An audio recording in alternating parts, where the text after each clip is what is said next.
Salut les amates et bienvenue à toutes et tous dans ce deuxième numéro des cours primés qui sera consacré au film Un peu après minuit de Jean-Raymond Garcia et Anne-Marie Puga. Un numéro qui est aussi une grande première pour moi, non seulement parce que c'est un film professionnel que j'ai la chance de vous présenter dans son intégralité, mais surtout parce que Jean-Raymond et Anne-Marie ont accepté gentiment de se prêter au jeu de l'entretien fleuve. Oui, effectivement, ça a duré genre 3 heures. Bon, rassurez-vous, ce que vous verrez après le film ne dure évidemment pas 3 heures, juste une.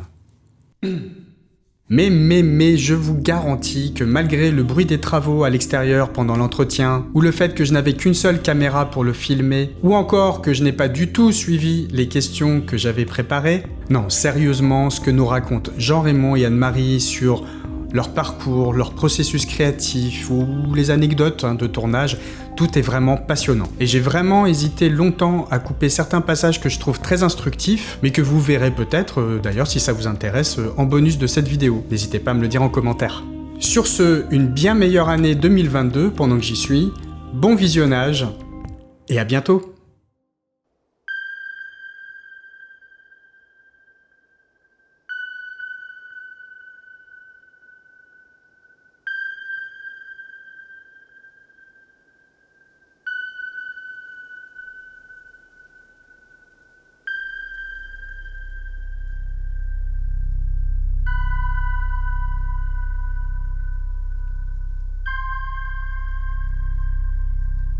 Dis-moi ce que tu vois. C'est un dessin écrit à la craie. 3 femmes sont nues. L'une est sorcière et de dos, genoux au sol. Buste voûté devant elle. Vieille femme au corps ridé. La troisième sorcière, vous l'avez remarqué, a l'un de ses pieds posé sur le dos de la jeune fille à terre. Sa chevelure est au vent. Elle tient une coupe fumante dans une main et de l'autre, elle dissimule son sexe. Seule la vieille femme touche les autres comme si elle voulait les initier. Vous avez vu le corps vigoureux de la vieille femme et son visage marqué. C'est évidemment destiné à mettre en valeur les charmes des deux jeunes filles qui prennent des poses très suggestives.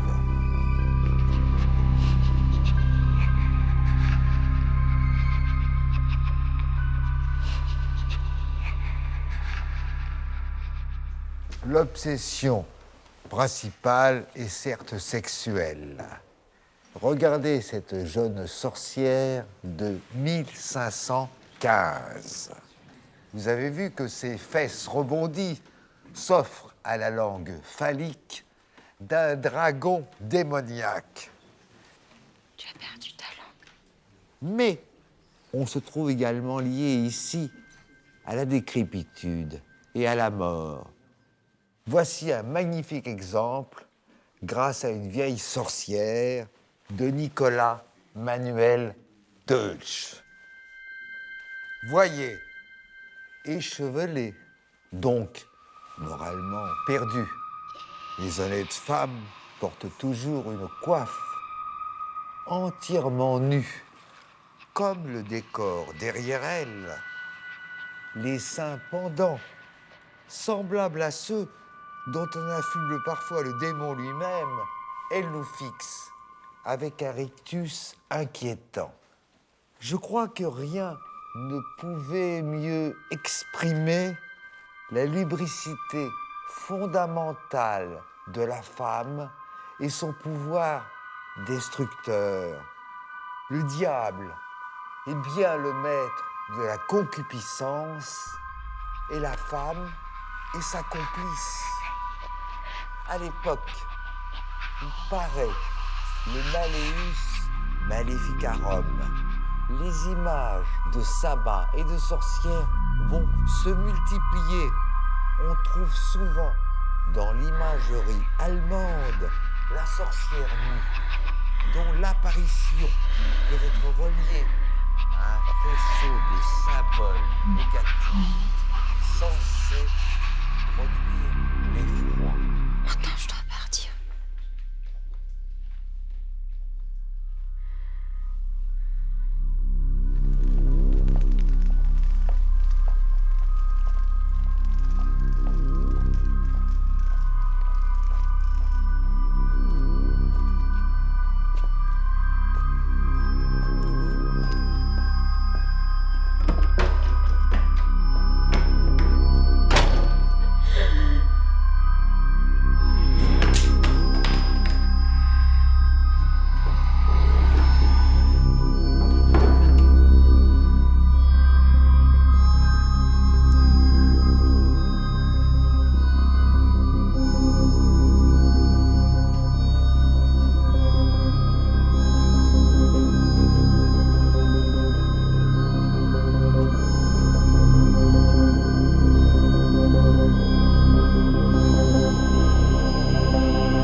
Pierre t'aime pas. Il t'aime pas parce que tu pues. Tu pues, t'es sale, t'es pauvre et tu pues. Dis-lui, toi, que Pierre, il aime l'aveugle, là. Ils t'ont même donné la tête de cochon pour le spectacle. C'est pas pour rien. Ils vont t'égorger et ce sera moi l'égorgeur. Je vais me faire un petit plaisir. Allez, maintenant, dégage. Dégage, qu'est-ce que tu fous là? Pourquoi t'es encore là? Dégage. Vite, faut y aller, faut y aller. On se casse.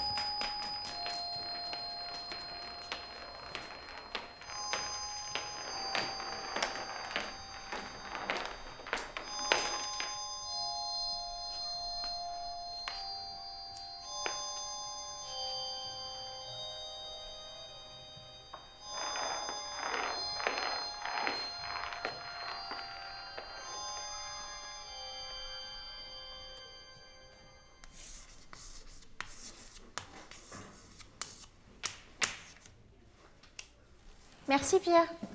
Alors, qui sont les monstres? Amandine a perdu son masque. Je vais voir ce qu'on peut lui trouver. Qui sont les sorciers? Non, Lucie, soit tu es un monstre, soit tu es une sorcière, mais pas les deux. C'est quoi déjà le troisième, madame? Les lutins. Ben, c'est moi. Très bien, on dira à Pierre alors. Et toi, Amandine, qu'est-ce que tu voudrais faire pour le spectacle? Oh, on se calme. Silence.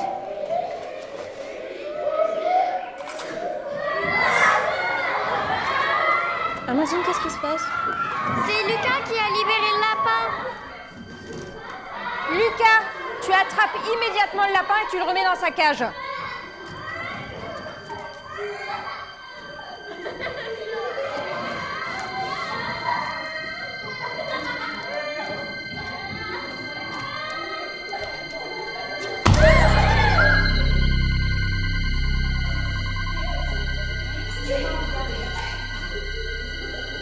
Lucas, ramasse le lapin et mets-le dans la poubelle. Ça va pas, je peux pas. Ah oui, bah c'est ce qu'on va voir. Dépêche-toi.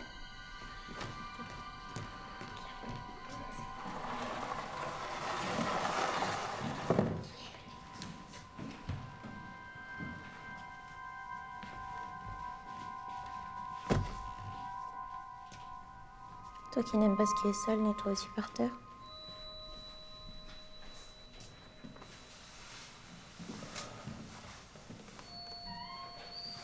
Pierre? Je sais pas ce qui se passe, ils sont très très agités. J'arrive pas à les tenir.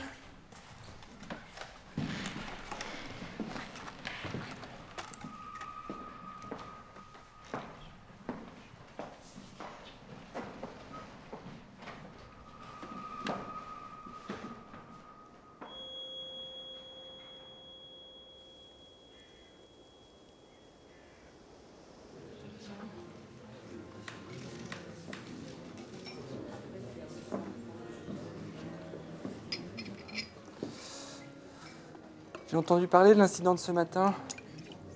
Le petit lapin est mort. Tiens. Ah non, sans façon.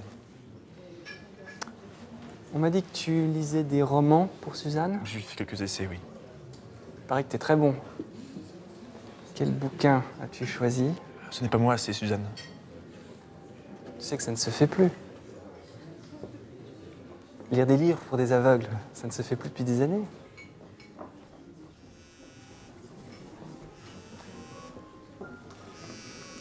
Bon, allez, mon vieux, je te laisse. Hein.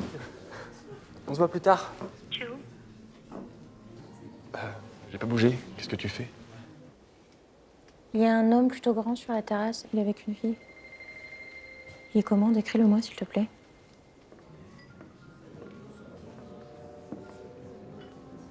Il a pas l'air si grand. Je dirais 1m80. Le visage long, les cheveux bruns, les joues creuses. Ses yeux, Je l'ai pas l'air futé. ce n'est pas ce que je te demande. Et la fille, elle est comment, jolie? Pas mal. Pas mal comment, mieux que moi? Vous êtes différentes. Réponds à ma question, Pierre. Moi, je te trouve plus jolie.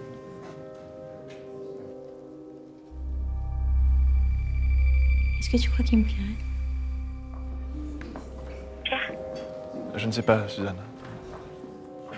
Pierre, réponds. J'en sais rien. Il est beau? Tu crois qu'elle a envie de lui? Je ne sais pas, Suzanne. Et lui, tu penses qu'il a envie d'elle? Ça doit se voir, non?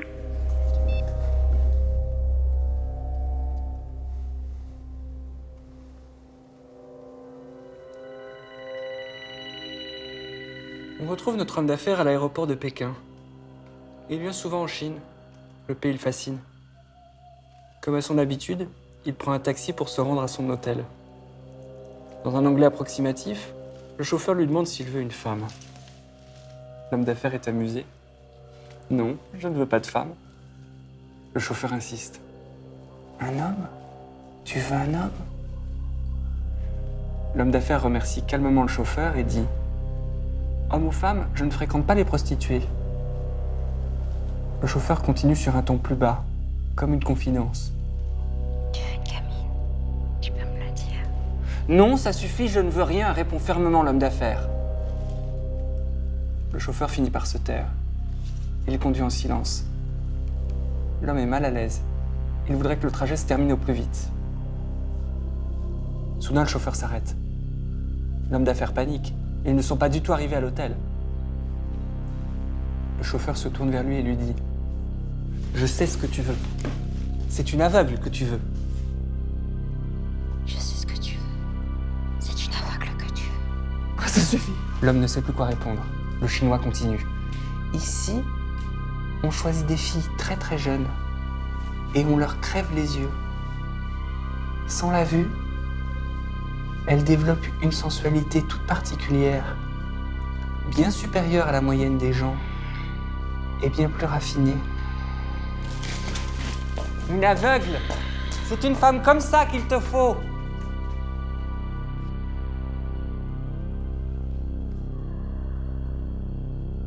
Suzanne?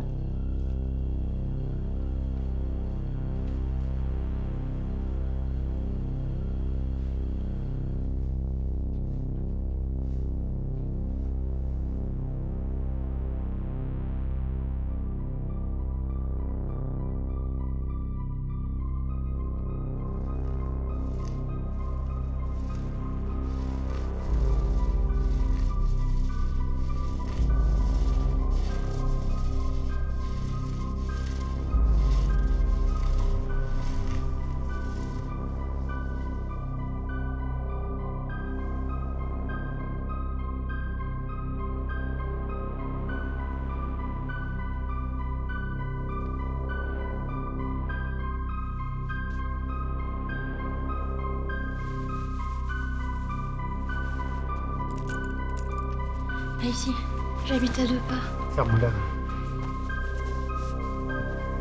Regarde-moi.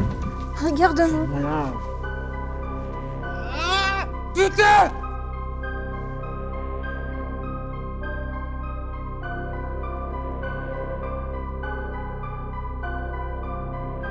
Mais qu'est-ce que tu es en train de foutre ici? Dégage d'ici!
Qui t'a fait ça?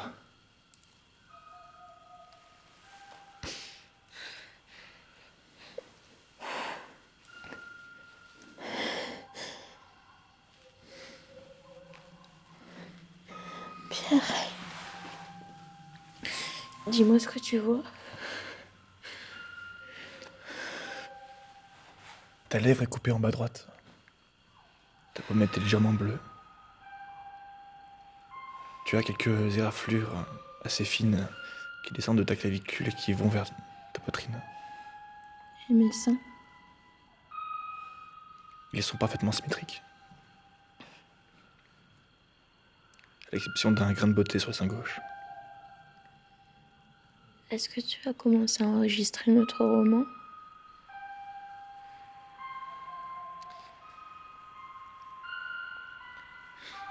Et puis, il s'est passé quelque chose. Un soir, elle était tendue sous moi, passive, insoumise. Elle attendait que je lui écarte les jambes pour me glisser en elle. Continue. Et moi, je lui ai fourré 2 oreillers sur la nuque pour la caler au bon angle contre la tête du lit.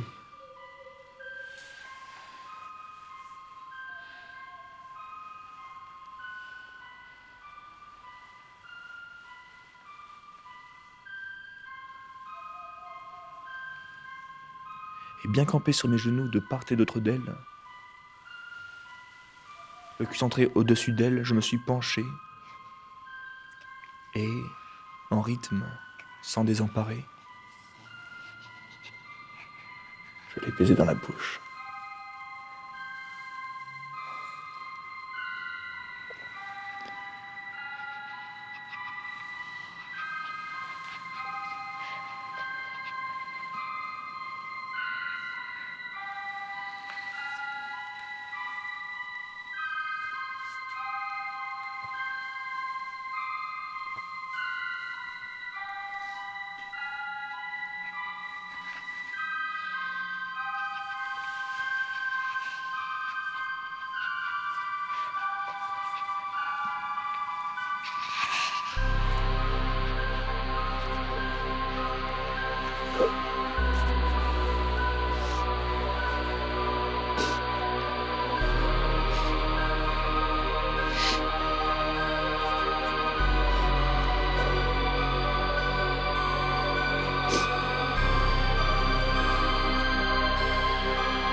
Donc bah voilà, vous venez de regarder un peu après minuit, donc court-métrage de Jean-Raymond Garcia et Anne-Marie Puga. Donc ils m'ont fait l'honneur de venir chez moi, voilà, pour qu'on puisse parler un petit peu du court-métrage que moi j'ai beaucoup apprécié, en fait que j'avais découvert il y a un petit moment. C'était il y a 3 ans, 2018.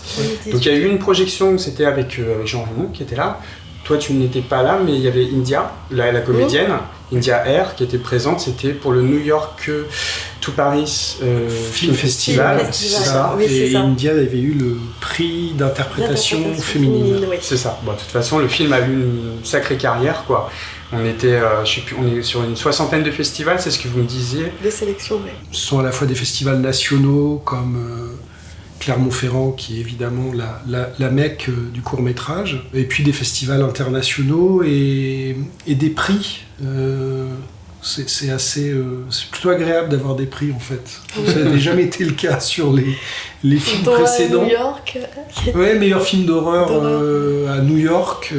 Oui, je me rappelle, il y avait des noms de festivals en plus qui font rêver, le Lovecraft Film Festival, et qui Fantasia. Ils vont d'ailleurs faire le DVD. Oui, d'ailleurs, le Lovecraft Film Festival, qui est une manifestation très importante, pas seulement d'ailleurs dédiée au cinéma. En fait, c'est un festival pluridisciplinaire, à la fois littérature, poésie, cinéma. D'accord. Et le film, ils ont édité le film en DVD aux États-Unis dans un programme des meilleurs courts-métrages de l'édition 2018. Il y a une sélection tous les ans de 6 ou 7 courts-métrages qui sont édités en DVD. On a fait partie de la sélection 2018 ou 2019. Oui, c'est ça. 2018, je crois. Voilà.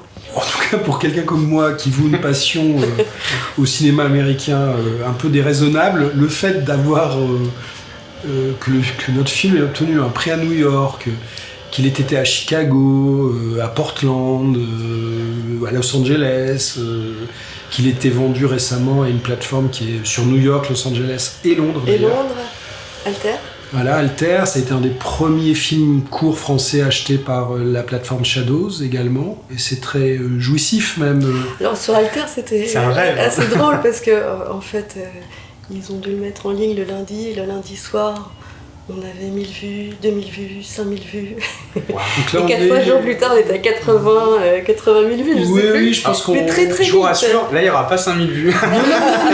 Ce qui est assez amusant, alors je pense que cette trajectoire outre-Atlantique, elle est probablement liée aussi à la première mondiale du court-métrage qui se fait à Fantasia, qui est à Montréal, qui est un festival et un marché du cinéma genre vraiment extrêmement important. Ouais. C'est une centaine de milliers de spectateurs et des conditions de projection absolument exceptionnelles. Un public étonnant, vraiment étonnant. C'est des aficionados ou c'est vraiment grand public Mais ils sont très bienveillants, ils sont très curieux. Ouais. Et nous, là encore, on était le seul court-métrage français sélectionné. Ils trouvaient avec nous quelque chose d'une expression européenne du genre qui les séduisait beaucoup parce qu'au fond, assez éloigné de la leur. Et puis c'est ce que disait Marie, c'est vraiment une curiosité dont on ferait bien de s'inspirer dans le cinéma français. Et une bienveillance, oui. J'ai commencé par dire tout à l'heure que le film, donc moi déjà je l'avais beaucoup apprécié, je l'ai vu 2 fois sur grand écran, j'ai eu cette chance-là, donc au New York to Paris, et avant ça, je l'ai vu tout seul, enfin Audrey était là aussi, il n'y avait pas grand monde dans la salle, c'était au Paris Short Film Festival. On n'était pas présents. Ciné 13, Cinéma 13, c'est ça. Ouais. Je crois qu'on était en train de développer Monstrumer. Ah oui, on coproduisait un long métrage que tu as vu. Que j'ai vu. J'ai eu la chance de voir au forum des images. C'était une coproduction avec les Argentins. J'ai adoré ce film, cette dinguerie quoi. Ce film est dingue. La primera mujer sin cabeza aparece de este lado del río. El 28 aparece la segunda mujer. En el circuito de motocross aparece la tercera mujer. Nos van a matar a todas, Cruz. De poquitito. Hay un recorrido, un patrón que se repite. Y ese patrón es lo que vos llamas el monstruo. Son 3 montañas. 3 M's.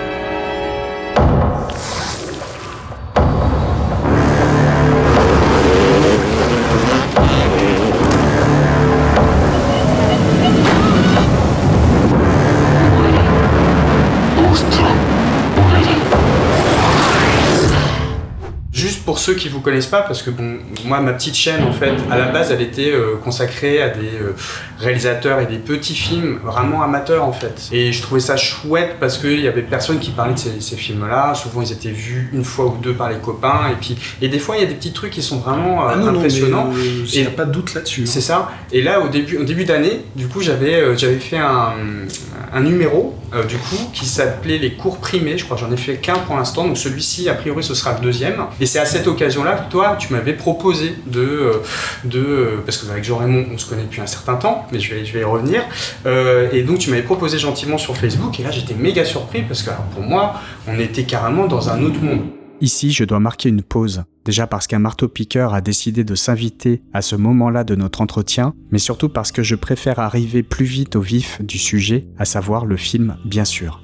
Un peu après minuit est donc la première co-réalisation d'Anne-Marie Puga et Jean-Raymond Garcia, sachant qu'ils n'en sont pas à leur première expérience. Anne-Marie a écrit plusieurs projets courts et longs, après avoir fait les Beaux-Arts sur Tours, avec une spécialisation en photographie, cursus qui lui avait permis d'assister divers artistes photographes, puis d'exposer son propre travail, notamment au Palais de Tokyo. Elle s'était familiarisée avec l'écriture scénaristique, en écrivant une centaine d'histoires pour enfants, pour le compte des éditions Nathan.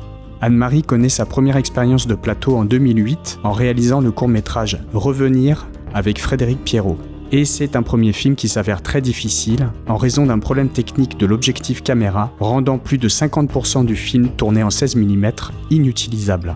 Assez traumatisée par cette première expérience, Anne-Marie se concentre alors sur divers projets d'écriture, dont un long métrage qui attire l'attention de la regrettée Fabienne Vaugnier, productrice du Havre d'Aki Kaurismäki. Sans productrice, le projet long est avorté et c'est à ce moment-là qu'elle se penche sur Un peu après minuit, un vieux projet de Jean-Raymond que tous deux décident de co-réaliser.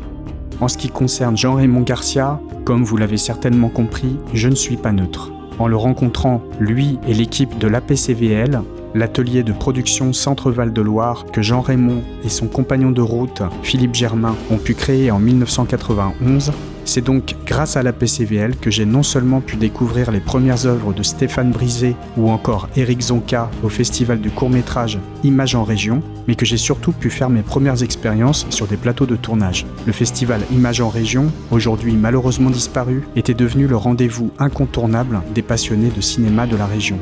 Et je rends grâce au dynamisme, au professionnalisme et à un certain esprit de bande au sein de l'équipe de l'APCVL. Esprit qui, selon Jean-Raymond, était finalement inspiré par celui de John Cassavetes et de sa bande de fidèles comédiens, tous animés par la même quête humaniste.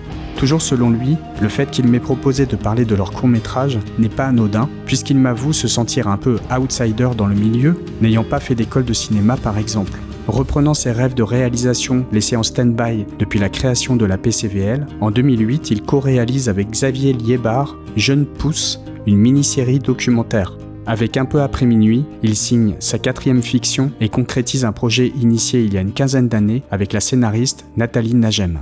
On a dû avoir 2 aides à l'écriture, ce qui est assez rare au court-métrage. On avait une aide à l'écriture de la région Picardie et une aide à l'écriture de la région Limousin. Et on avait même effectivement développé un traitement de long-métrage que tu as perdu. Que j'ai perdu. Je ne sais absolument. De toute façon, on est revenu à Un peu après minuit, titre qui n'a jamais bougé et qui vient d'un photogramme en réalité. D'accord. Ouais, d'un film perdu qui s'appelle London After Midnight avec Lon Chaney, qui est un des grands films fantastiques perdus. On n'a qu'une film muet, où Lon Chaney est un vampire dans les rues de Londres. Et il y a 2-3 photogrammes comme ça, qui moi je trouve absolument terrifiants. De toute façon, je dis que Lon Chaney m'a toujours fait très peur. Et puis il y a, je pense, s'associer à l'univers du film, quelque chose qui a à voir avec Minuit sonne d'une certaine façon, et les histoires qu'on se raconte pour se faire peur quand on est gamin, quoi. C'est toi qui a eu l'idée au départ, l'envie en tout cas de parler des sorcières. Non. Au départ, Un peu après minuit, ça a été pendant très longtemps une jeune femme qui fait l'apprentissage de la cruauté. D'ailleurs, un registre de cinéma qui m'a toujours beaucoup plu, parce que j'aime beaucoup le cinéma de Fritz Lang notamment, et qui est considéré comme un des grands cinéastes de la cruauté. Et vraiment, au départ, c'est beaucoup plus ça, et c'est presque un huis clos où elle terrorise un voisin aveugle. Donc c'est vraiment, au départ c'est ça un peu après. D'accord. Et puis au fil du temps, et ce qui est vraiment une source d'inspiration commune, il y a un décor qui va faire beaucoup bouger le projet. C'est la Verrière, la Porte Dorée, le musée de la Porte Dorée.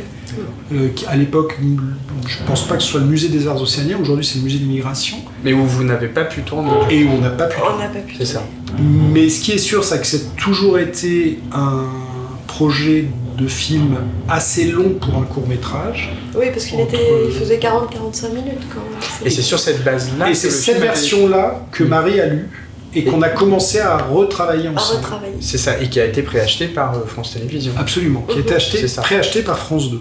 France 2, pardon. France 2, oui, par Christophe Taudière, à qui le film doit beaucoup, pour plein de raisons. D'abord parce que c'est pas si fréquent que France Télévisions s'intéresse au cinéma de genre, et Taudière a été un partenaire de bout en bout absolument idéal, parce que ça a été très très dur. À 8 jours du tournage, le directeur de production nous dit bon bah soit on reporte, soit vous réécrivez. Et là je me souviens très bien de Marie dire est-ce que 20 minutes ça passe? Et oui, ça devrait passer. Donc on n'avait aucune espèce d'assurance là-dessus. Tu m'en avais parlé un petit peu, donc moi je suis un peu au courant, mais il y a eu un souci, c'est ça, de financement en fait, juste avant le tournage, quoi. Enfin, vous n'aviez toujours pas le budget escompté pour le 40-50 minutes. Oui, il y a eu je pense que d'abord il y a un défaut de production au sens où le budget prévisionnel du film n'avait jamais été sérieusement appréhendé. On avait eu France 2, on avait eu la région Limousin, on avait eu la ville de Paris, on avait eu la région Aquitaine. Tout ça paraît placer le projet sur des bons rails, sauf qu'on n'a jamais eu le CNC. C'est très étrange. J'ai jamais très bien compris pourquoi on n'avait jamais eu le CNC, parce que c'est un projet qui a été écarté de façon assez impitoyable dès le premier tour des instances cinéma du court-métrage au CNC. Mais c'était argumenté, je veux dire, qu'est-ce qu'ils vous ont dit Je pense que le cinéma de genre était bien moins bien appréhendé aujourd'hui qu'il ne l'est, enfin hier plutôt qu'il ne l'est aujourd'hui, voilà. Ouais, mais on parle quand même, c'est pas d'il y a 10 ans en arrière, c'était en quoi, 2016, 2017 C'est ça, 2015-2016, je pense. Oui, c'est ça, oui. Donc ça a bougé aussi vite que ça, parce oui, effectivement, ils ont créé une aide spécifique, effectivement. Oui, il y a eu d'une. Alors après, ce qui est assez drôle, toujours dans cette dimension outsider, c'est qu'on fait pas partie de, entre guillemets, l'écurie Sofilm Canal+. Nous, on est quasiment en même temps que Juste, Philippot, Maël Lemay, qui sont des copains.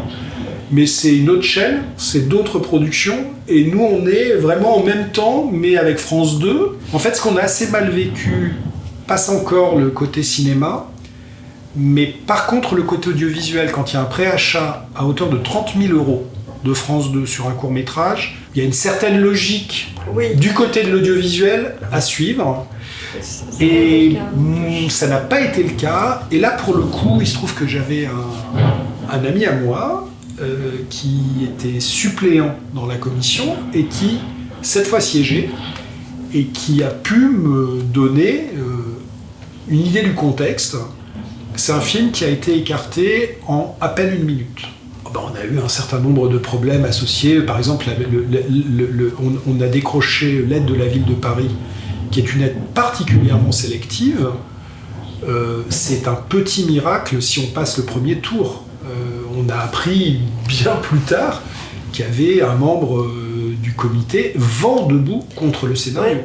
Donc je pense que le scénario posait question, et probablement que la meilleure chose qui nous soit arrivée, c'est qu'on a été obligé de réécrire et de supprimer quasi 50% de l'histoire en fait. Enfin, on a dû 20 minutes, parce que c'est compliqué d'enlever 20 minutes. Mais comment vous avez fait?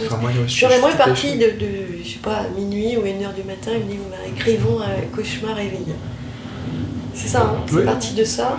Déjà, en sortant de la réunion de production au cours de laquelle on avait eu cette nouvelle assez sinistre quand même de la part de Damien Grégoire. Mais surtout au dernier moment, enfin tu me dis 8 jours avant. Oui, mais parce que le directeur de production, moi j'étais très, je dis pas que je suis un producteur, hein, mais connaît un peu les questions de production.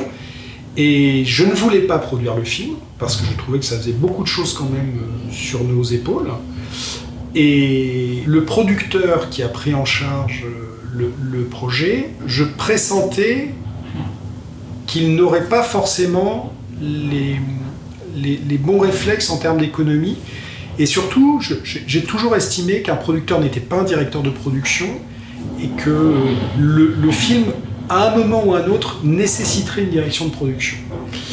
Et j'ai dû avoir un peu le nez creux quand même, parce que Damien est arrivé et il a commencé à prendre à la fois la mesure de nos ambitions artistiques, de ce qu'était le projet. Finalement, poser des questions qui n'avaient pas été particulièrement appréhendées jusque-là par le producteur. Alors, il pose évidemment les bonnes questions, mais il arrivait tellement tardivement, Et au bout d'un moment, le coup près tombe, quoi. Si on parle de la version de 45 minutes, le film coûte entre 150 et 180 000 euros. D'accord. Et on avait réuni 90 000 euros. Tu peux pas réunir 80... Enfin, même à la limite, c'est presque... Même par rapport... Je pense aux gens qui vont regarder cet entretien, je sais qu'il y a des gens qui font des films avec 400 balles. C'est un peu indécent de dire « Ah, j'ai 90 000 euros, je peux pas faire le film que je veux. » Non, mais impossible, bien sûr. Mais là, à un moment, tu fais pas le même film. C'est-à-dire que si tu sais que le film fait 160 000 euros, t'as 90 000 euros, surtout t'as intérêt à pas envisager de faire le film qui coûte 160 avec 90. C'est une connerie monumentale. Ça, on le savait. Donc du coup, on s'est dit, déjà, on va fusionner des personnages. Enfin, avant tout ça, on avait quand même une équipe très solide. C'est-à-dire que le projet avait déjà été repoussé 2 fois. Et on gardait finalement, tout le monde continuait à nous suivre. Ouais. D'accord, je savais pas qu'il avait été repoussé 2 fois. Pour des raisons de santé. Quand le film faisait 40 minutes, il y a eu tout un travail de fait avec l'équipe. On n'était pas loin d'y aller sur le plateau. Et puis après, il y a eu encore de la réécriture. Ils ont continué à suivre toute la direction artistique, parce qu'on travaille beaucoup, énormément avec de l'iconographie, on partage beaucoup des photographies, de la littérature, etc. Oui, c'est ça. Et on s'est entouré de personnes qu'on a choisies, mais qui nous ont choisis vraiment aussi. Et c'est vrai qu'ils nous ont jamais quittés, donc on ne repartait pas à zéro quand on a dû réécrire. Je pense que s'ils n'avaient pas été derrière, l'énergie pour réécrire, on ne l'a pas. Après, l'extraordinaire chance qu'on a eue, c'est que Christophe Taudière a suivi. Et la région Limousin suit, c'est-à-dire qu'il ne proratise rien. Mais c'est aussi une des raisons pour lesquelles on est si content du parcours du film, c'est que on le doit évidemment à l'équipe artistique, vraiment, et technique, évidemment.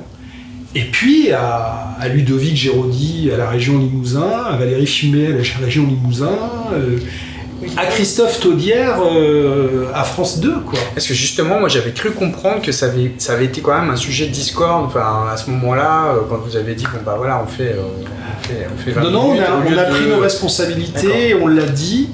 Il y a eu un moment un peu délicat avec Christophe quand il a vu la première version. Voilà, c'est ça. Il était dérouté. C'était une copie de travail, il me manquait encore le son, la musique, tout ça. Donc, La force d'être 2, c'est qu'il y en a, encore une fois, il y en a un ou une qui régénère un échange avec les interlocuteurs. Et puis, c'est vrai qu'à partir du moment où tu fais ta première mondiale à Fantasia, tu as une sélection officielle au César, ou que tu vas à Clermont, ça va. Il y a une assise, quoi.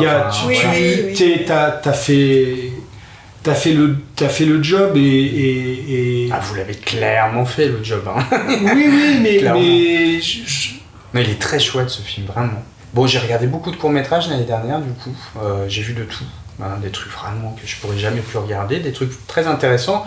Et le truc surtout, c'est que quand je vois les courts-métrages, après je les vois, je les revois, parce que j'avais une méthode de travail, en tout cas, qui est peut-être pas très adaptée d'ailleurs, que je suis en train de revoir complètement, où je passais beaucoup de temps sur le montage. Je revoyais les films mais des dizaines et des dizaines de fois, et au bout d'un moment, on n'en peut plus, très honnêtement. C'est rarissime de voir un film comme ça et de se dire, à la 20e fois, il y a toujours quelque chose, mais le vôtre, c'est ça. Il y a un univers qui passe que par des petites choses en plus, c'est pas des gros trucs qui essayent de t'en mettre plein la vue.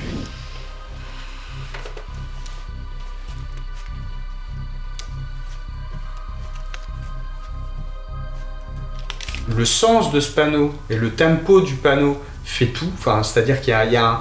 Si elle était partie sur la droite, pour moi, clairement, ça disait autre chose. Et je sais pas si ça, c'est quelque chose que vous vouliez, ou est-ce que c'était... ça s'est fait comme ça parce que c'était logique pour vous ou... Ça, c'est l'intuition. Non ? C'est l'intuition. Oui. C'est ça. Oui, je pense que c'est l'intuition. C'est comme les scènes en rouge, il y a une succession de scènes, on va dire. On était incapable d'écrire. On est arrivé sur le plateau, et il n'y avait que des intentions. Et on a... 3 tableaux. Voilà, on savait qu'il y avait 3 tableaux. Voilà. Vous parlez de l'appartement d'India, c'est ça ? d'India.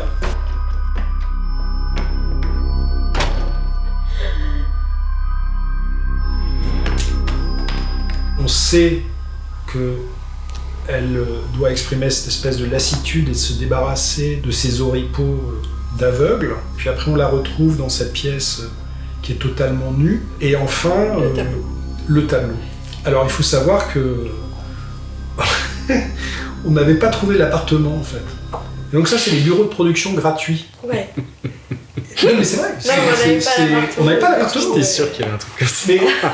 Et on se dit, bon, ça commence à nous casser les couilles. On va faire ça comme ça. On va se débrouiller avec ça. Et sur le plateau, je sais pas pourquoi, on se dit, il faut du rouge.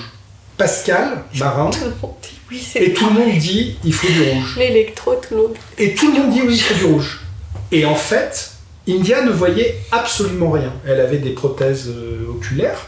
Et donc elle était vraiment plongée dans une question. Elle était systématiquement assistée par un garçon absolument formidable qui s'appelle Arthur Prolongeau. Oui. Si vous cherchez un assistant metteur en scène, allez-y, il est génial ce jeune homme. Arthur était vraiment dédié à India, qui ne voyait rigoureusement rien.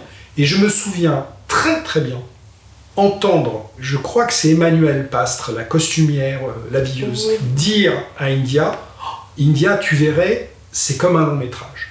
Tu sais, ce moment presque c'est presque un sentiment de grâce en fait. C'est que quand ce que tu vois qui est en train d'être tourné, c'est exactement ce qu'il faut. Ce que tu voulais. Ce que tu voulais. Ce que tu voulais. Et que c'est retranscrit par la technique, par l'attention et la concentration de l'équipe, la comédienne. Et là, tu dis, waouh, ça au moins c'est réussi quoi. On est quand même arrivé le matin en montrant une danse de sorcière. La danse de la sorcière par une chorégraphie des années 20 à Vienne, à India, en disant est-ce que tu penses que tu pourrais faire ça? Tu vois, c'était. Et là, nous dit et India, non, je ne crois pas. Non. Et du coup, on est vraiment avec des documents, des images, et on réfléchit, on dit bon. Et c'est là où Marie a vraiment un truc en plus, c'est qu'elle est championne d'art martial. Je vois Marie prendre en charge India, parce qu'il y a quelque chose de très fort sur le rapport au corps à ce moment-là dans la scène, et lui montrer, mais littéralement, comme un entraîneur coach un athlète, quoi, sur les poussées de main, comme on a le sentiment qu'elle va porter le tableau qui a... Et India est une comédienne incroyable. Vraiment une grande artiste. C'est vraiment. Changement de visage. C'est ça. Moi j'adore quand elle est...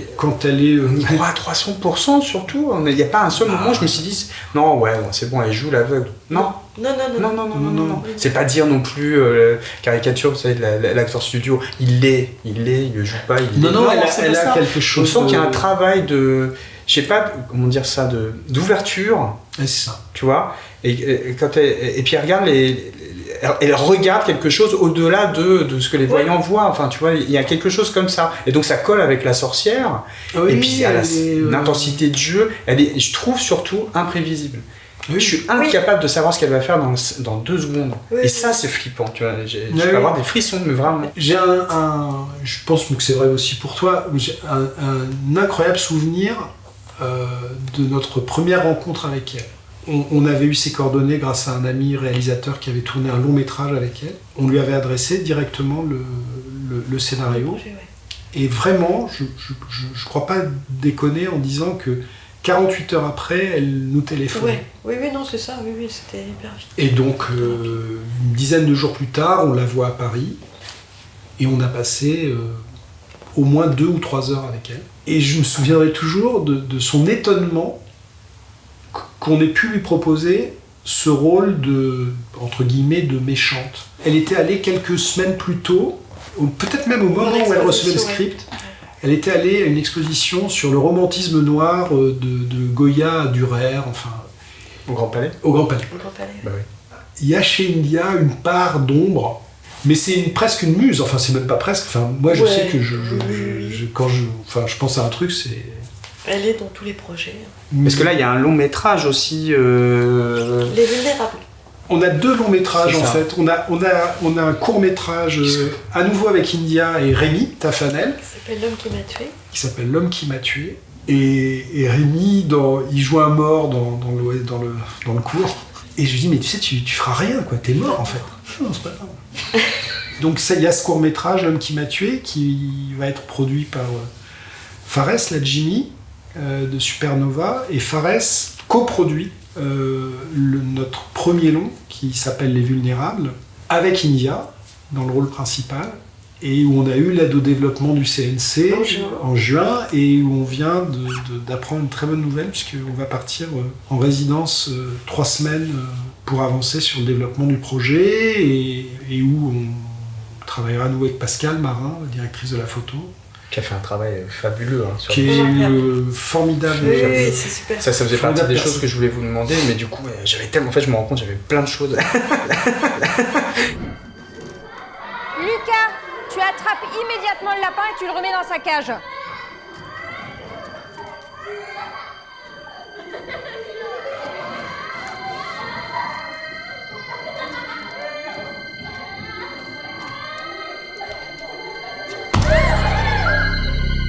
Je m'attendais tellement pas à ce qu'elle allait faire. Enfin, quand je disais tout à l'heure le côté imprévisible, mais là c'était l'écriture. Enfin, je pense pas que vous avez eu l'idée du fait qu'elle écrase le lapin. Avec... Non, c'était à l'écriture. Voilà, c'était l'écriture et ça se sent. Dans toutes les versions. C'est tellement bien. Ça fait partie des choses que j'aimerais revoir plus tard. La façon dont vous amenez les choses, c'est comme la première scène avec Jean-Pierre Dionnet. Il y a plein de moments comme ça en fait où vous donnez à voir, parce qu'il y a quand même beaucoup de choses à voir. On a beaucoup de personnages, on a beaucoup de... Mais on comprend tout. Et des fois, il y a des films aussi où j'ai l'impression, je me dis, mais bon, d'accord, ok, ils sont allés chercher un truc complètement dingue parce qu'il fallait absolument surprendre. J'ai cette impression-là des fois, et je l'ai jamais, moi, dans votre film. Et ça, c'est quand même vachement bien. Il y a un petit moment où je décroche, ça dure pas très longtemps, c'est la courte scène avec les enfants. J'ai rien contre les enfants dans la vie, mais dans les films, c'est très très très rare que j'arrive à croire en fait à ce que je suis en train de voir avec des enfants. C'est difficile de mettre en scène et de diriger des enfants, ça c'est clair. Alors je suis assez surpris de que ton goût aille vers la scène de classe, parce que moi c'est probablement un de mes pires cauchemars de tournage. C'est vrai. Scène de classe. Ah oui. Donc vous n'êtes pas du tout satisfait de cette scène, c'est ça ? Bon, je trouve qu'on s'en tire très très bien vu le cauchemar que ça a été avec cette bestiole déjà. C'est pas le pire pour moi, c'est pas ça. Ah si, c'est super chiant. Non, mais je trouve qu'il y a une très bonne idée de décor, parce que c'est une vraie salle de classe, sauf que c'est dans un lycée, et que c'est la salle d'art plastique. Ouais. D'accord. À mon avis, on ressent mieux au cinéma. Mais il y a plein de petites choses, des petits dérèglements comme ça. Toutes les écoles élémentaires, enfin les écoles primaires, offrent des espaces de plus en plus conventionnels. C'est-à-dire que c'est vraiment très très très difficile de trouver. Puis là encore, tu peux pas, t'as pas beaucoup d'argent en déco, tu peux pas tant que ça réaménager. Ben là aussi, je pense qu'il y a une forme de radicalité qui s'impose, c'est que au diable la vraisemblance, on les place dans quelque chose de démesuré. Après tout, on s'autorise à ce qu'ils soient en cours avec leurs vêtements d'Halloween. C'est ça. Donc, allons-y. Je trouve que le lieu lui-même, qui était un lieu assez incroyable, c'est le lycée... je sais pas. C'est un lycée qui est dans le 15e arrondissement, qui est un des premiers lycées art déco. Une cour assez étonnante, comme une espèce de grande spirale comme ça. Parce que les autistes arrivaient à se sentir bien dans cette cour qui était extrêmement vaste. Il y a un truc qui se passait là-dedans, c'était marrant. Et puis après, il y avait des choses très très belles. Comme une coursive, c'était comme un paquebot en fait. Ouais, comme un paquebot. Et il y avait un escalier comme ça, Art Nouveau, qui était juste à tomber par terre. Donc c'est vrai que même quand on prépare le film, on est dans un environnement qui est extrêmement... qui inspire. Qui est harmonieux. Qui est harmonieux. Et le fait d'aller dans cette salle de classe, ben je trouve que ça... on est habité de quelque chose en fait. Moi, c'est juste mon plaisir de spectateur, hein. C'est-à-dire qu'il y a un moment où il y a des films, enfin il y a pas forcément des passages où je suis moins investi, enfin voilà, en tant que spectateur, surtout quand je l'ai revu plusieurs fois, etc. Mais il y a des moments où, par contre, je suis happé. Enfin, je te dis, entre cette scène-là, et en fait, il y en a beaucoup dans votre film. Et pour un film aussi court, c'est quand même chouette, tu vois. Il y a la scène évidemment avec Jean-Pierre Denet au départ, il y a la scène de classe, il y a le moment dans la salle de billard, je te dis ce panneau, il y a cette scène de fin, et entre les deux, il y a le sabbat, quoi. Enfin, quand ils sont en train de danser.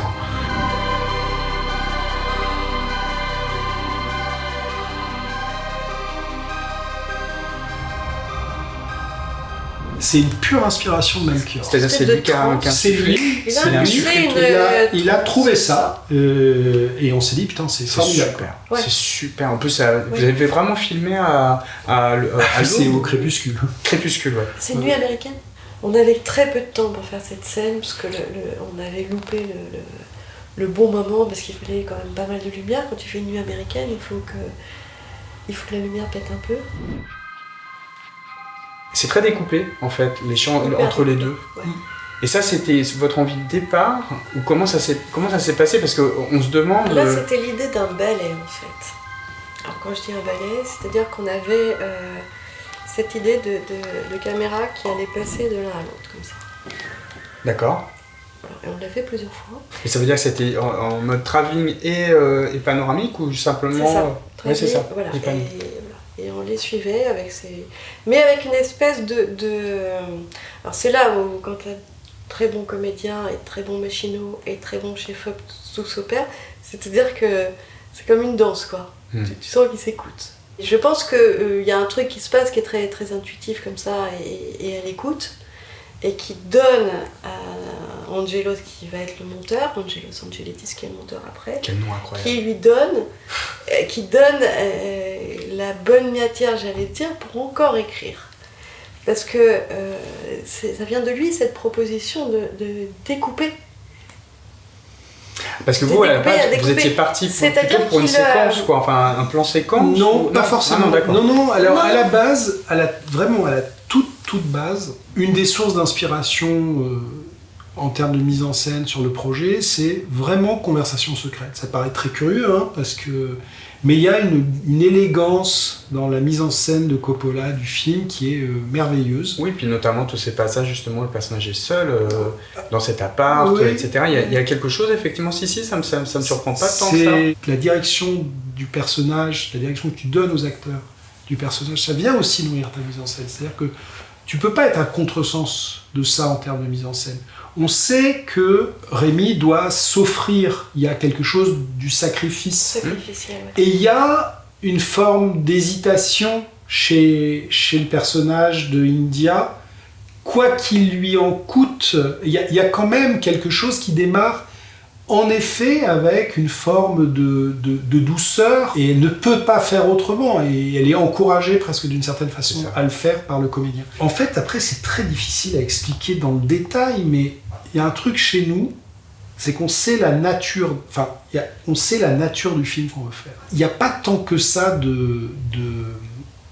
de recherche. On sait d'où on part et après la recherche, elle est sur comment on arrive à la partager, comment on arrive à partager nos intentions avec les interprètes. Je trouve dans l'appartement, par exemple, quand India passe la porte, qu'elle referme, t'es con, c'est on emmène la caméra. Au moment où elle a cette respiration de enfin chez elle, et nous on pousse la caméra. D'accord, donc voilà. Ça au découpage technique en amont, vous l'aviez pas prévu. Ça c'est sur le plateau. Oui, parce que tu sers l'acteur en fait. Je n'aurais jamais dit ça quand j'ai commencé à envisager de faire du cinéma, parce que j'avais très peur des acteurs, je continue à avoir très peur des acteurs, mais la fiction est là pour les servir. Enfin, il y a un truc... D'abord, je trouve que c'est un métier vertigineux, et donc tu dois trouver ce vertige-là dans ce que tu leur donnes aussi. Et je trouve que ça embarque aussi l'équipe. Hein. Oui, parce qu'on n'arrive pas avec cet écrit, on va faire... évidemment, on arrive avec des choses préparées. Mais après, il y a quand même... Alors peut-être le fait qu'on soit deux nous laisse aussi plus de cette liberté d'être pour eux avec... Oui, et puis on n'a pas d'ego entre nous. Oui, aucun ego. On n'est que dans de la conviction et de l'harmonie en fait. Et comment vous trouvez cet équilibre? Enfin, je veux dire, vous connaissez de toute façon au niveau personnel, je pense que là je spoil rien du tout. Enfin, on n'a pas parlé de votre lien en fait, à tous les deux. Voilà. Alors on n'est pas frères et sœurs, non? Voilà. Vous n'êtes pas frères et sœurs. Ah ben voilà. On arrêtera là. Mais enfin bon, voilà, vous vous connaissez bien, je pense. Et comment on fait pour se répartir les choses? Comment on fait pour... précisément, on se répartit rien du tout. On se répartit rien. Oui. Ça, c'est vrai. On se répartit rien, en fait.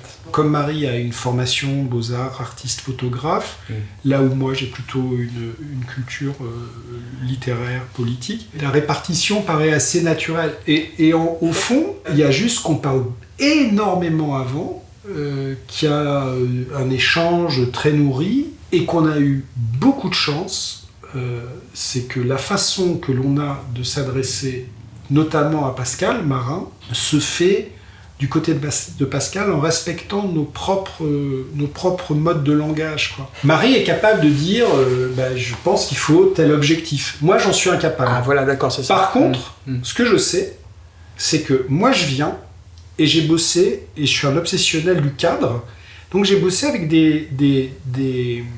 ce qui fonde mon rapport au cinéma, le cinéma, le photogramme.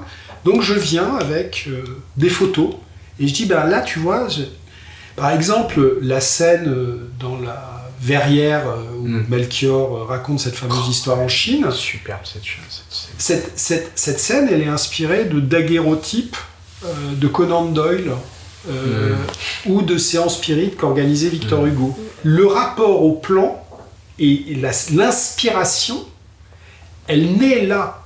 Et après, c'est assez facile, au fond, de se la réapproprier et de ce que des gens aussi talentueux et attentifs que Pascal et India engagent, quoi. Et justement, par rapport à ce que chacun justement apporte, donc toi c'est plutôt l'expertise technique, enfin ce que je comprends là en tout cas, il y a quelque chose de, enfin je pense que c'est pas aussi caricatural que ça, mais voilà, donner l'exemple en tout cas là de l'optique. Bon, toi par exemple tu vas pouvoir dire, je veux un 50 là, je sais pas moi. Non, ça sera pas comme ça non plus. Non, c'est un exemple. Non, c'est moi qui étais un peu caricatural. C'est-à-dire que plus naturellement, Marie, du fait de son expérience et de sa pratique d'artiste photographe, va, je pense, beaucoup plus vite que moi déterminer le bon cadre. J'ai un exemple tout bête. Dans la salle de classe,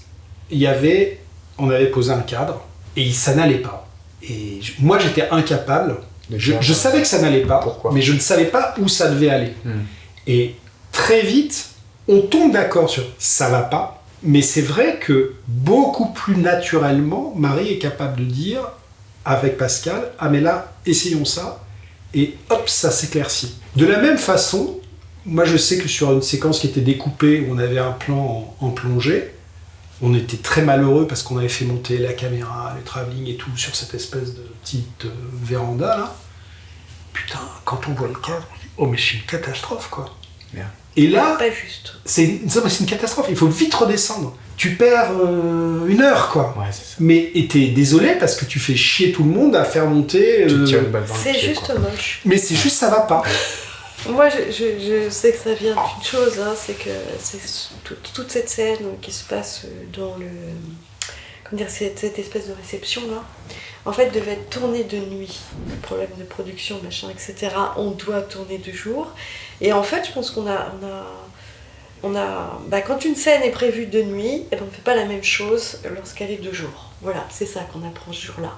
C'est-à-dire que tout ce qu'on a imaginé pour traduire cette réception, l'ambiance, etc., et en fait, le fait que ce soit plus de nuit, mais que ce soit de jour, il fallait la réécrire. On l'avait fait. Et on s'en est rendu compte, voilà. Mais ça faute de temps en fait. Enfin, pas que, c'est-à-dire que on parle d'un tournage sur combien de jours à peu près? Maintenant, je dirais que c'est l'expérience. 6 jours le tournage? Oui, je crois, oui. 8 jours. 4. Ah oui, 4 et 4, pardon. 4 et 4. Waouh, c'est super cool. Oui, c'est Et entre-temps, cool. Limoges, Oui, puis c'est cool. Paris. plus, Et Paris, c'était compliqué de tourner Moi, à je Paris. pensais qu'il y avait 10 jours de tournage. Quoi. Non. Non. Par exemple, la séquence du billard, c'est on doit tourner en 40 minutes. Oh oui, c'était très cool. On a tourné en 40 minutes Non, et c'était on très termine chaud, hein. le plan. Les gens sont en train de rentrer, Le public est en train de rentrer. les joueurs de billard, enfin vous avez dit c'était l'heure, 16h, et à 16h05, C'était sur Paris, ça ? Oui, c'était à Paris, oui. Le moment où on a le viol, enfin le viol, L'agression. L'agression, là on a combien de temps ? Mais rien. Rien du tout. On a une demi-heure. On a une demi-heure, on n'a personne sur les effets spéciaux, donc c'est la maquilleuse qui prend en charge les larmes de sang. Elle n'a pas le temps de travailler. Elle n'a pas le temps de travailler. Et heureusement que c'est Sami Rosseni, qui est un type formidable, qui est d'ailleurs passé lui-même à la réalisation, qui a fait très précis et que India est une Rolls-Royce, quoi. Enfin, c'est vrai que tout à coup elle porte un truc là juste dans le... Oui, ça va être génial ça de pouvoir d'avoir une muse, comme tu disais. Enfin, oui, il y a tu penses à en fait, t'as envie de lui écrire des films, quoi. Oui, c'est ça. C'est ça, hein. Oui, t'as envie de lui écrire des films, ouais. L'inspiration de Un peu après minuit, elle est plutôt du côté de Jacques Tourneur, en fait, au départ. D'accord. Ouais. Et puis, il y a la découverte, je ne sais plus très bien à quelle occasion, d'ailleurs, mais assez tardive, par rapport à tout ce qui fonde, d'ailleurs, la cinéphilie des spectateurs, entre guillemets, du genre, d'Argento, et j'ai pas vu Suspiria tout de suite, je crois d'avoir vu Phénoména d'abord, qui est un film que j'aime beaucoup, dont on parle assez peu dans la... Et puis Suspiria, c'est waouh. Ouais, je trouve ça, c'est incroyable. C'est incroyable. Baroque, vous utilisez, j'ai l'impression, la musique, alors peut-être qu'elle a été composée comme ça aussi, mais la façon dont vous utilisez les moments musicaux au fil du film, ça fonctionne un peu comme chez Argento. Parce qu'au final, on a des moments comme ça de pause, la musique revient en fade-in, comme ça vient souligner ce qui se passe, et puis elle repart. Chez Argento, c'est tout le temps, quoi. Dans ces films, il y a ces passages musicaux. C'est jamais genre, par exemple, le truc qui t'arrive un peu in your face, comme on fait tout le temps maintenant, et puis vous voyez, c'est quelque chose de plus nuancé, quoi. Il y a une scène, je sais pas du tout, je pense que c'est vraiment une totale inspiration d'India, et qui, quand je vois la scène, me renvoie à La sorcière d'Hansel et Gretel. Quand elle est dans le couloir, après que les enfants aient harcelé la petite Amandine, ils fuient parce qu'ils entendent le bruit caractéristique de sa canne blanche qui frotte le parquet. La petite se recule et elle s'arrête. On sait qu'elle sait qu'elle est là. Et la seule chose qu'elle fait, c'est elle renifle. Avec Un tout petit truc. Putain, mais moi, ça me terrifie. Je sais pas où elle va chercher ça. Et je me dis, mais c'est pas un truc que vous lui avez demandé. Non, je trouve qu'on n'a pas parlé assez de votre travail avec elle. En fait, comment ça s'est passé ? C'est plus en amont, vous avez répété beaucoup avec elle, beaucoup parlé plutôt. Alors, on partage beaucoup, mais pas, j'allais dire, directement sur ce qu'elle a à faire ou pas. J'ai presque envie de dire qu'on la nourrit pour qu'elle puisse, elle, après, renvoyer des choses, mais qu'elle ne fait pas, fasse même pas consciemment. C'est à un moment, ça sort parce qu'il y a un travail en amont. C'est là où on a une vraie collaboration artistique. Elle n'est pas intellectualisée à un moment sur le plateau. Après tout ce travail en amont, c'est aussi de l'intuition de mise en scène. Quand je parlais tout à l'heure d'un ballet, ça s'impose à nous. Mais parce qu'on a une équipe concentrée, parce qu'on a des comédiens qui sont... nourris d'un travail qu'on leur envoie depuis des mois, où la script va dire « Ah, vous vous souvenez ? Rappelez-vous, on avait parlé de ça. » Ah bah oui, évidemment. Bah lui, le cadre, oui, il va falloir s'avancer un tout petit peu plus, parce que là, on va être dans cette intention-là. Donc, et en plus, India, elle pouvait se nourrir de Melchior. India, elle passe par un apprentissage de ce qu'est la locomotion, le langage corporel d'une personne aveugle. Ouais. Et donc elle a effectivement quelques jours, quelques heures de travail avec Melchior dans l'un des décors du film, qui est le lycée d'ailleurs, qui offrait comme ça une très grande surface de sorte qu'elle pouvait avancer. Et elle avait un masque de plongée sur lequel on avait mis un papier calque. Et en fait c'est ça, c'est à peu près, Melchior nous avait dit, c'est à peu près entre guillemets ce qu'on voit. C'est recevoir la lumière sans définir les formes. C'est encore une autre manière d'aborder la cécité, quoi. Enfin, je crois que c'est comme ça qu'elle l'avait traité d'ailleurs le ou la réalisatrice, je sais plus, de Blindness avec Julianne Moore.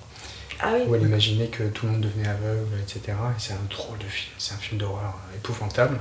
Et je crois que c'est comme ça, tout devient blanc en fait. Et c'est une canne à sa taille, c'est vraiment fait sur mesure. C'est un choix très précis d'opacité des lentilles. Faites sur mesure.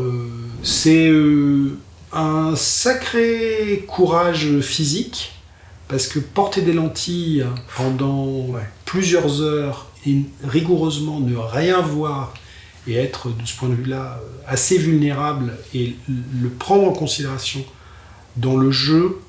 Intégrer ça. Qu'est-ce qu'on va apprendre à India à jouer la comédie, tu vois.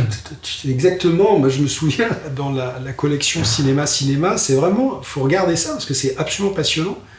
T'as des grands comédiens comme Richard Widmark qui a tourné avec John Ford et on demandait comment diriger John Ford. Il dit, mais John Ford il ne dirige pas, c'est pas son métier. Moi c'est moi qui joue. Le seul truc, c'est placer la personne le plus en confiance possible. Placer l'interprète le plus en confiance possible, de sorte que il puisse s'exprimer et que, y compris dans l'expression, il ou elle se sent autorisé à aller plus loin. Moi j'ai l'impression de voir quelqu'un qui est pratiquement en état de grâce par moment. Enfin, j'ai vraiment l'impression de quelqu'un qui nous donne quelque chose que non, je crois pas avoir vu ça comme ça, en tout cas. Parce que là, on a quelqu'un qui devient menaçant. Pas du fait qu'elle est aveugle, mais le fait qu'elle le soit. Moi, les images d'aveugles que j'avais dans les films d'horreur, justement, on parlait de Suspiria tout à l'heure, c'est celui qui se fait...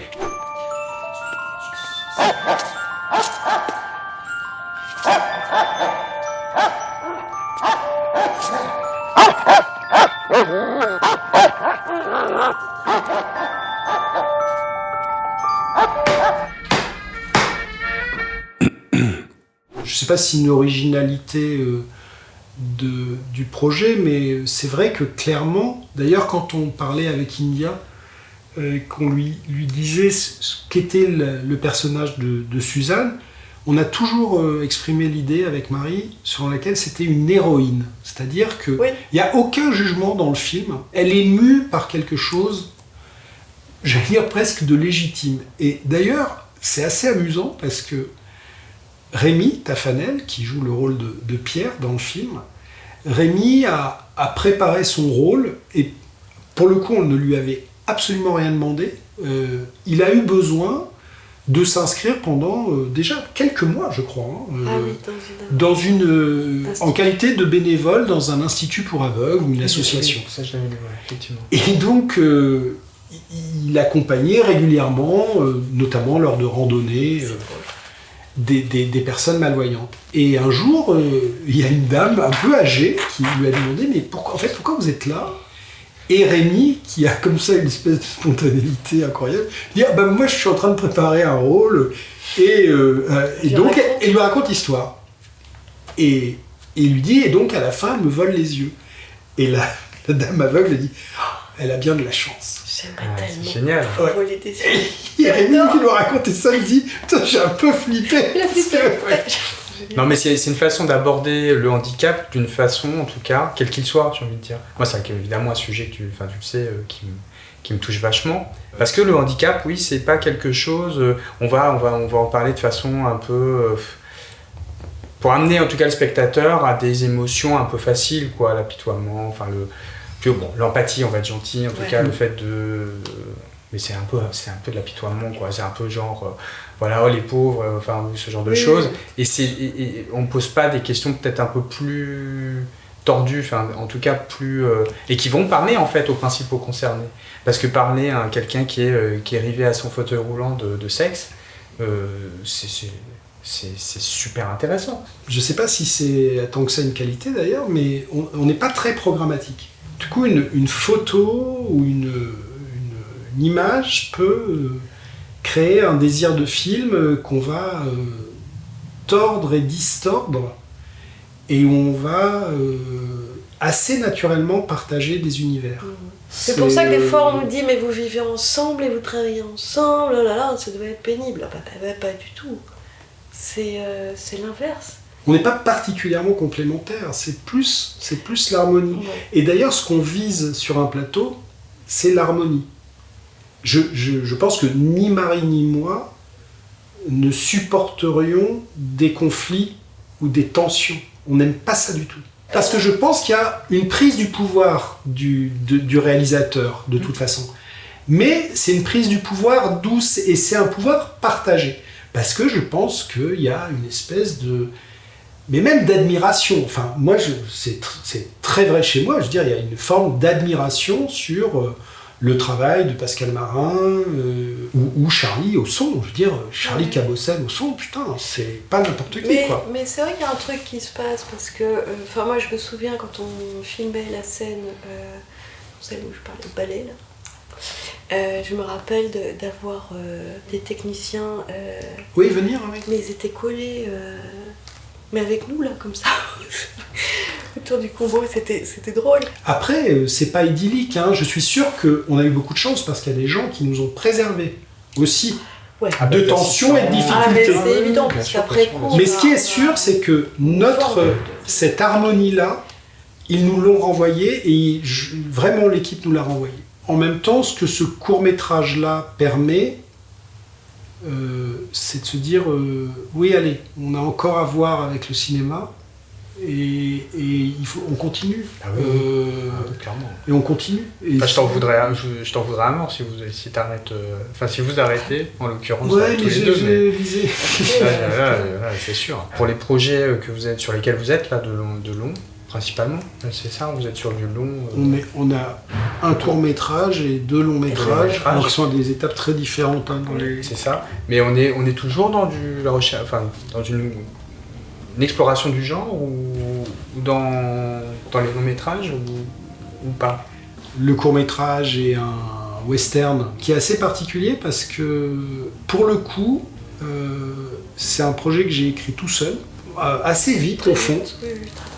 Et que j'ai donné à lire à Marie, et j'ai dit est-ce que tu veux... Enfin, c'est évident qu'on allait le faire ensemble, mais si elle m'avait dit non, il faut qu'on le reprenne, etc. Et tout de suite, Marie m'a dit ah oui, il y a un truc...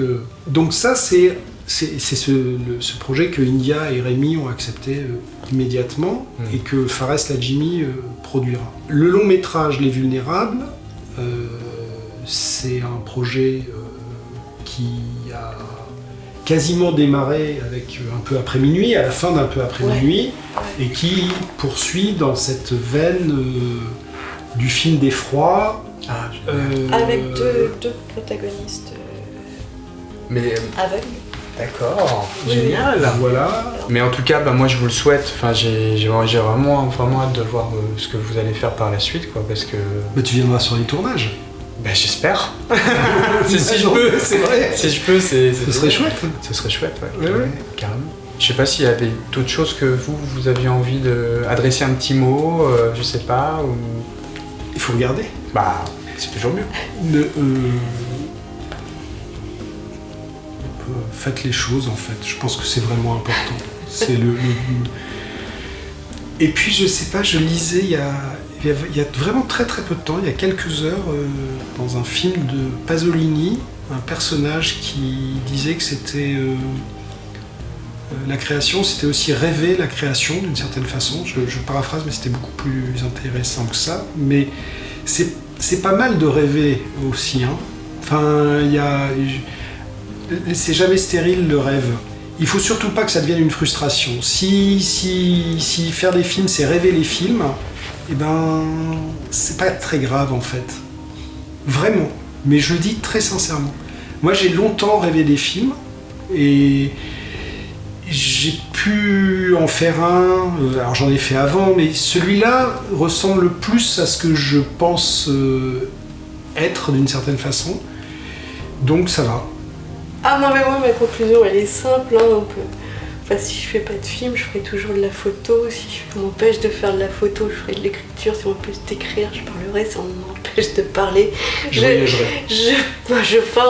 voilà. Enfin, il y a toujours une énergie et un plaisir à faire les choses. Et ça rejoint ce que dit Raymond. Je pense qu'on doit rêver.